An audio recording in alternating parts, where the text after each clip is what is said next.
Bitawan mo ako! Kunin mo na lahat ng pera ko! Huwag mo lang akong saktan! Wala ka nang magagawa. Akin ka.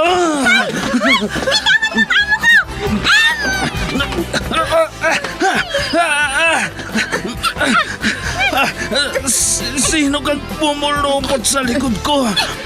Bumaba ka dyan.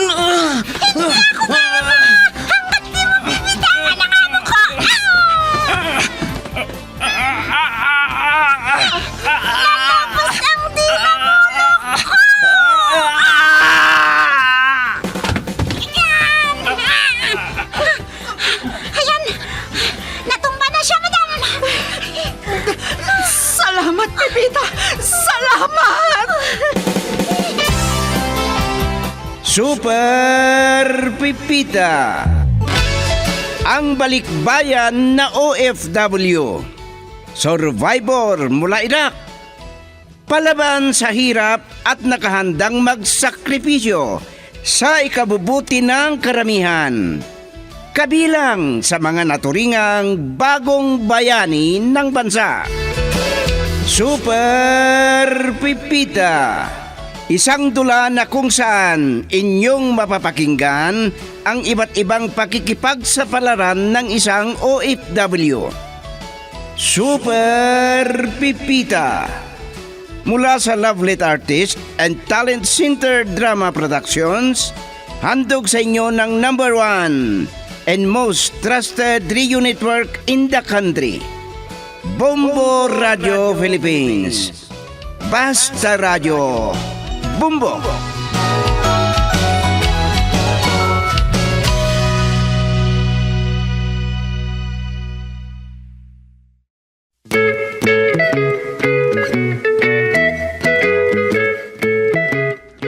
Ang nakaraan. Nagtaka si Mira dahil si Apollo ang nagbukas ng pintuan ng bahay nila. Kaya tinawag agad ng dalaga ang kanyang ama para tanungin kung bakit nandun si Apollo sa loob ng kanilang pamamahay. At sinabi ng matanda na kailangan nila ang binata para sa kanyang kandidatura bilang vice mayor ng kanilang bayan. Habang nag-uusap naman si Pipita at si Kamuto sa cellphone, biglang tinawag ni Sandra ang ating bida para tawagan si Apollo kung nasaan siya. Pag-uwi sa bahay ni Apollo, kinausap niya ang ating bida. Kinabukasan, maagang nagising si Apollo at nagkita silang dalawa ni Mira sa opisina ni Ramon. Pagbalik sa opisina ni Apollo sa opisina ni Sandra, sinubukan niyang kausapin si Sandra. At ngayon, mga kaibigan, sa pagpapatuloy ng ating kwentong pinamagatang Sumbongera na Kontrabida, dito sa ating dula, Super Pipita.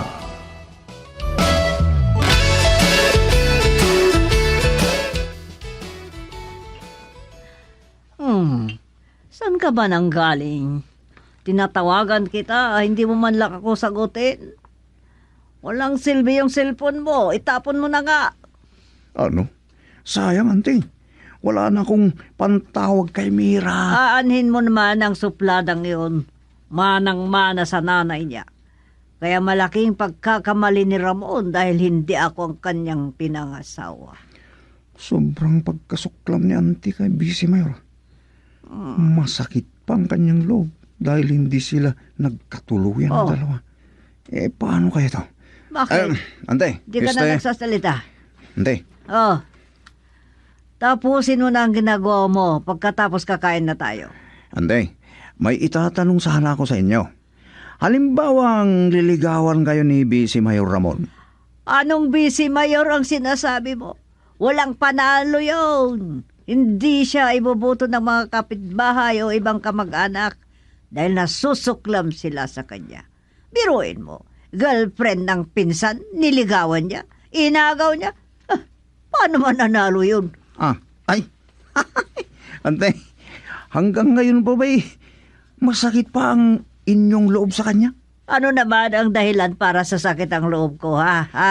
Kung hindi naman sakit ang inyong loob, may challenge ako sa inyo, Antay. Extra challenge ito. Ano? Anong extra challenge ang sinasabi mo? Kung talagang wala kayong kinikimkim na galit o kaya sakit ng loob kay Vice Mayor, sige nga, iboto nyo sa darating na eleksyon. Ano? Sira ulo ka talaga. Gusto mong ako utakan, ha? Ayokong masayang ang buto ko. At isa pa, hindi naman siya mananalo. Paano nyo nasabi yan? Malakas ang kabilang partido. Kasama nila ang gobernadora ng lalawigan. Basta, pag-isipan nyong mabuti ang aking mungkahi, Antay. Paano na lang kung sila ang mananalo? Baka hindi na kayo makakakuha ng lisensya ng negosyo. Sa laki ng bayarin sa munisipyo, Antay.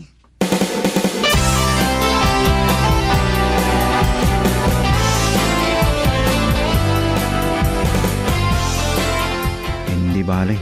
Nasabi ko na rin kay Auntie Sandra na si Daddy Ramon ang iboto niya sa darating na eleksyon. Nabawasan lang aking problema. Sinubrahan ko na rin ang aking ibinalita. Mahirap yung masyadong mabait. Kailangan ding magsinungaling kung minsan.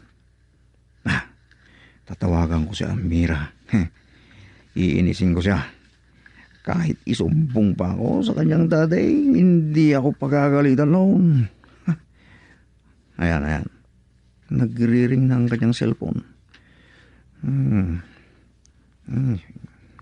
Hello, Apollo? Bakit may sasabihin ka ba kay Madam Sandra? Ha? Bakit ikaw ang sumagot? Nasa ibang cellphone ni Mira? Sinong Mira? Yung magandang anak na dalaga ng Ramon na matanda dyan natatakbo bilang Vice Mayor. Hindi ko kilala yung Mira na sinasabi mo. Ha? Ay, mali ang aking natawagan Sige. Tawagan ko nga si Willie. Kung nandun si Mira ngayon, pupuslit na naman ako kay Antay.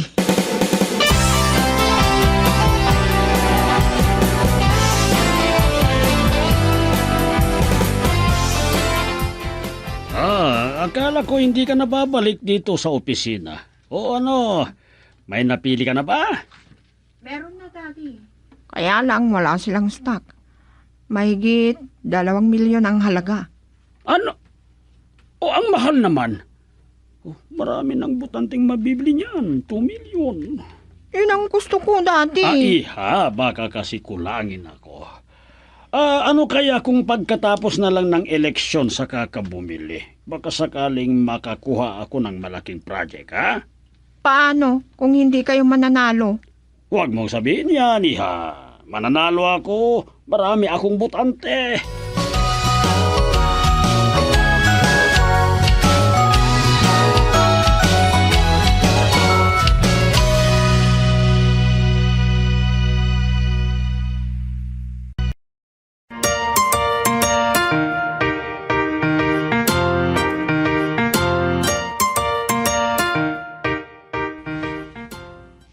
Hindi na ako nakabalik sa opisina ninyo kasi maraming pinagawa si Auntie Sandra sa akin, Daddy. Loko-loko naman itong Apollo na to. Daddy na ang tawag sa akin. Ay, nako. May magandang ibabalita ako sa inyo, Vice Mayor. Oh, yan. Parang musika sa aking tenga ang tawag mo sa akin na Vice Mayor, Apollo. Mamaya ko muna sasabihin, Vice Mayor. May itatanong muna ako. Totoo ba na naging asawa ninyo ang dating nobya ng pinsan ninyo? At dahil tuso kayo ay naagaw nyo? Ano? Ay, Apollo, nagpaalam ka ba sa auntie mo? Ha? Ay, hindi ako pwedeng pigilan nante, Vice Mayor. Sa katunayan, pinapauwi na ako. Pero hindi ko pa nasabi ang magandang balita. Ano ba yung magandang balita na yan, ha? Vice Mayor, sinabi ko sa auntie ko na kayo dapat ang iboto niya sa darating na eleksyon. Sabi niya yan, ha? Naku. Vice Mayor, Sinabi ko na dapat lang na kayo ang iboto. Baka kako hindi niya marinyok ang kumpanya. Nakakainis, auntie. Malaki din ang aking ambag doon. Parang kilala ko ang bumaba sa dumating na sasakyan. Ah, Tao yan ni Mayor na katiket ko. Sandali lang, Apollo. Sandali lang. sige, Vice Mayor. Ito ang pagkakataon. Papasok ako sa bahay ni Vice Mayor. Ituturing ko na ring bahay. Oras na makumbinsi ko si Auntie Sandra na iboto niya si Vice Mayor, hindi rin makapalag kung sasabihin ko sa kanya na asawahin ko ang anak niyang si Mira.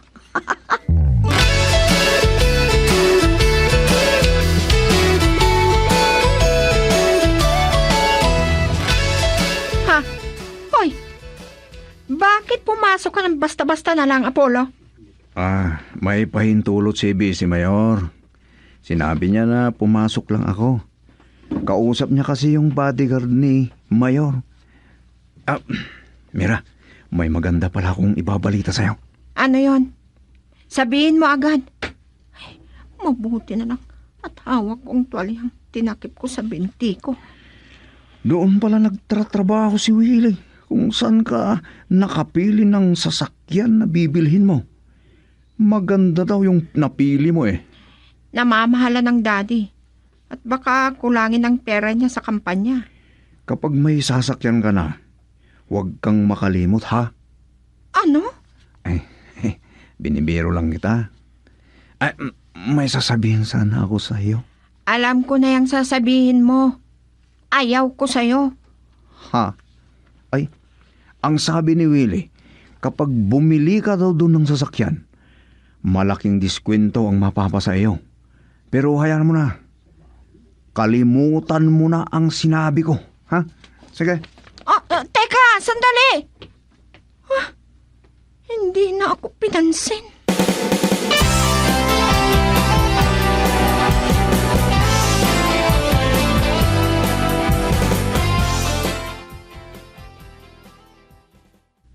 Mamaya ka muna kumain ha, negro.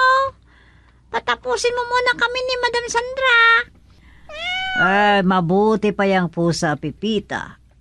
Alam niyang uuwi kapag oras na ng kainan. Pero yung isa, wala pa. Ay, saan nagpunta si Apollo, Madam? Hindi ko nga alam kung nasaan ang pamangkin ko na yon.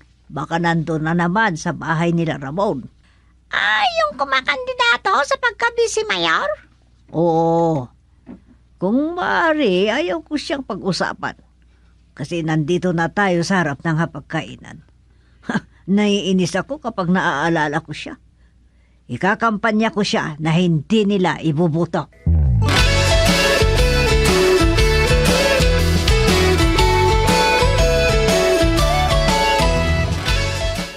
Akala ko hindi mo na maisipang umuwi. Ikaw naman, ante. Maaari ba yun? Nabubusog kang pinagmamasdan mo si Mira. At nabusog ka na din sa alak at pulutan. Hindi naman yun lang sadya ko doon, ante. Marami akong pera. Kung alak at pulutan lang ang pag-uusapan, marami ako Pero tama ka, ante. Kapag nakikita ko si Mira, parang nabubusog ako. Kaya tulungan mo ako para maligawan ko siya. Isasalin mo pa ako. Napakasuplada ang babaeng yon. Ang ibig kong sabihin, kung iboto mo si Vice Mayor na kanyang ama, hindi na siya makatanggi kung hilingin ko sa kanya na asawahin ko si Mira. Hindi ko alam kung saan napunta ang utak mo, ha? Apollo, para sabihin ko sa iyo, ha? Binibilog lang ang ulo mo noon. Bakit kung manalo si Ramon, sigurado ka ba na kilala ka pa niya?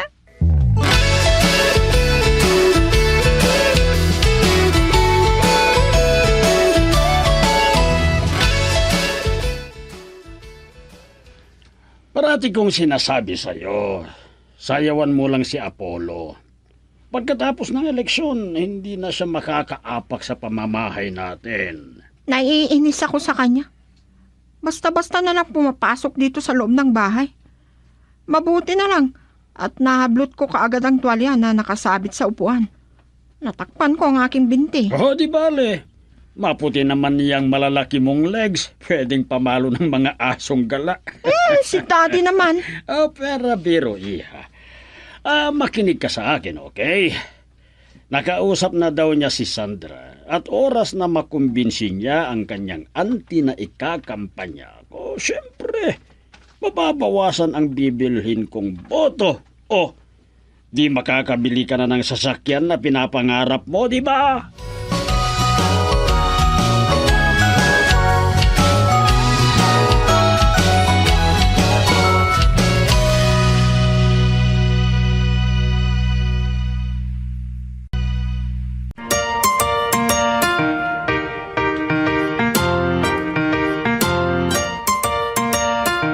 Hello!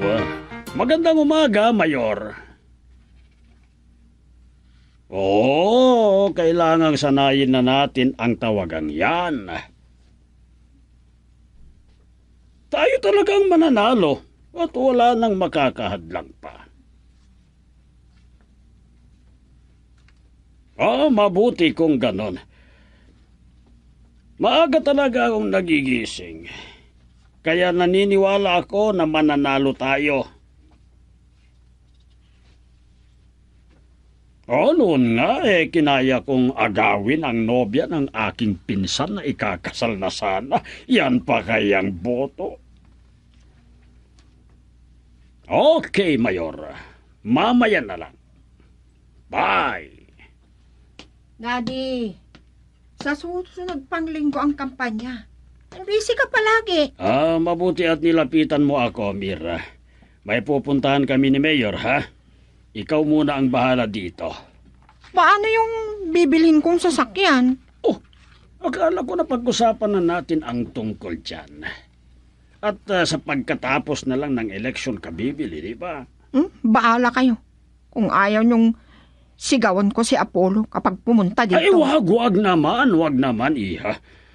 Sige na nga. Samahan mo ako sa bangko. Magwi-withdraw ako, ha? Hindi bale. Mababawi ko din yan pagkatapos ng eleksyon.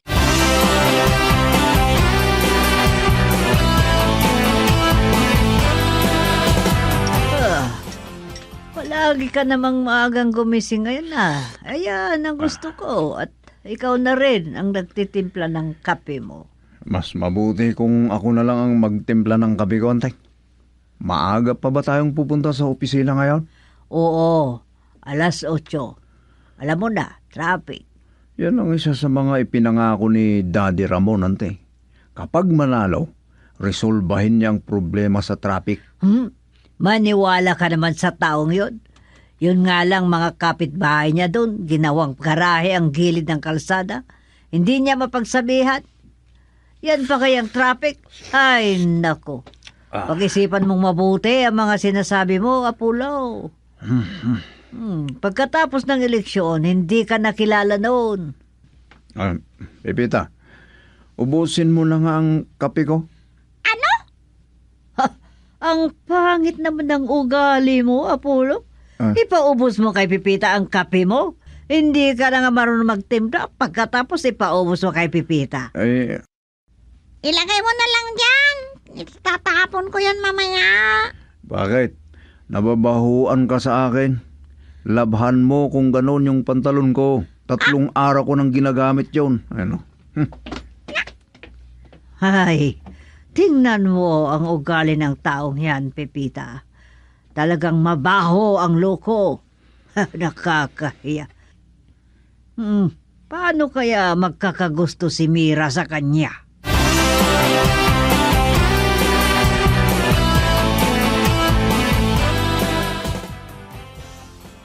Maganda itong naisip ko na dahilan para hindi ako iwasan ni Mira. Puputi daw ang uwak kapag maasawa ko si Mira. May pumuputi palang uwak. Hindi lang itim. Lalabas ng sasakyan ni Mira sa gate.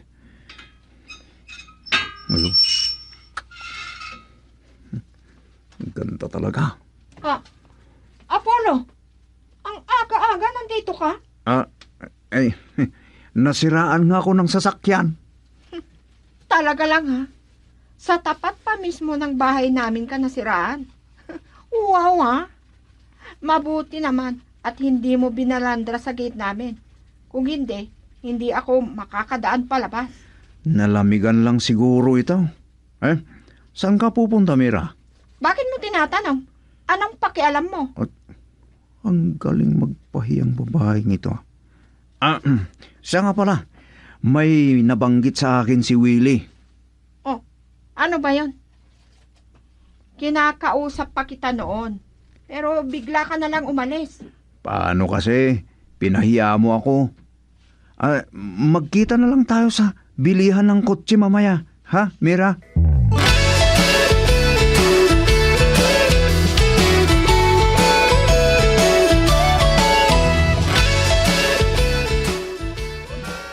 May bumubusina. Si Apollo na siguro. Daldal ng daldal si Madam Sandra kanina. Pipita, si Apollo na baga ang dumating. Titingnan ko po, Madam. Sige na. Pagbuksan mo na siya. Lagi na lang pinapasakit ang ulo ko niyan. Maagang magising pero aalis naman.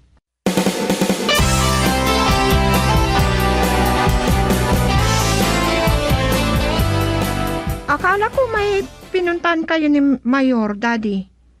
Pareho kayong nangangarap na manalo sa darating na eleksyon. Ngayon nga ang inaasahan naming mangyari. Hindi kami nagtagal sa aming pinuntahan. Iniwasan niyang gumastos. Akala ko malilibre na ako sa pananghalian. Yun pala hindi. Kuripot din pala. Naku, pagdadamutan din siya ng boto kung ganon. Ay nako.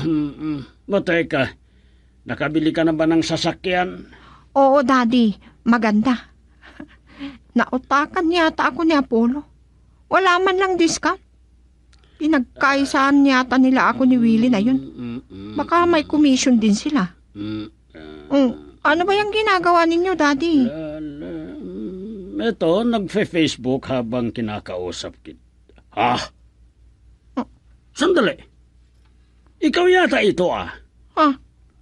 At kasama mo si Apollo sa larawan. Teka, basahin ko ang caption. My beautiful future wife and our car. Ano? Langhiya! Patingin nga, Daddy. Ang walang yang lalaki. Hindi ko alam yan na nakaakbay pa sa akin. Umanda siya. Magtutuos kami ng lalaking yun. Kahit yan pa ang dahilan ng pagkatalo ninyo sa darating na eleksyon, Daddy.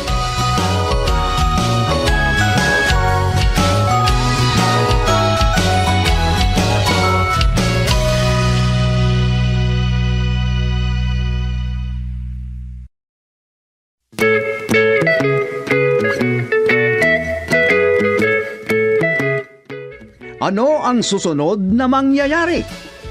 Pakinggan bukas ang karugtong ng kwentong Sumbongera na Kontrabida dito sa ating dulang Super Pipita.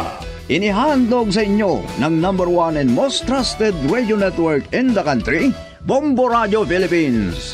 Basta Radio, Bombo!